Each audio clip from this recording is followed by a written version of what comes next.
skill today. I think he batted really well.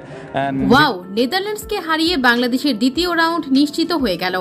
Match জয়ের পর ওদের জন্য ম্যাচ জিতেছি, একই বললেন অধিনায়ক শান্ত। দর্শক, ম্যাচ জিতলেই সুপার 8-এ ওঠার সমীকরণ সহজ হবে বাংলাদেশের। গুরুত্বপূর্ণ এই ম্যাচে সাকিব আল হাসানের 50-তে 5 উইকেটে নেদারল্যান্ডসের সামনে 159 রানের চ্যালেঞ্জিং পুঁজি দাঁড় করিয়েছিল বাংলাদেশ। অর্থাৎ জিততে হলে নেদারল্যান্ডসকে করতে হবে 160 রান। এই টার্গেট নিয়ে বল করতে নেমে শুরু থেকে দুর্দান্ত বোলিং করেন বাংলাদেশের বোলাররা। 111 রানেই 5 উইকেট নিয়ে নেন বাংলাদেশের বোলাররা, আর 5 উইকেট হারিয়ে বিপদে পড়ে যান নেদারল্যান্ডস। এরপর রীতিমতো নেদারল্যান্ডসের ব্যাটসম্যানদের বোকা বানাতে থাকেন বোলাররা। এরপর অসাধারণ জয় নিয়ে মাঠ ছাড়েন বাংলাদেশ।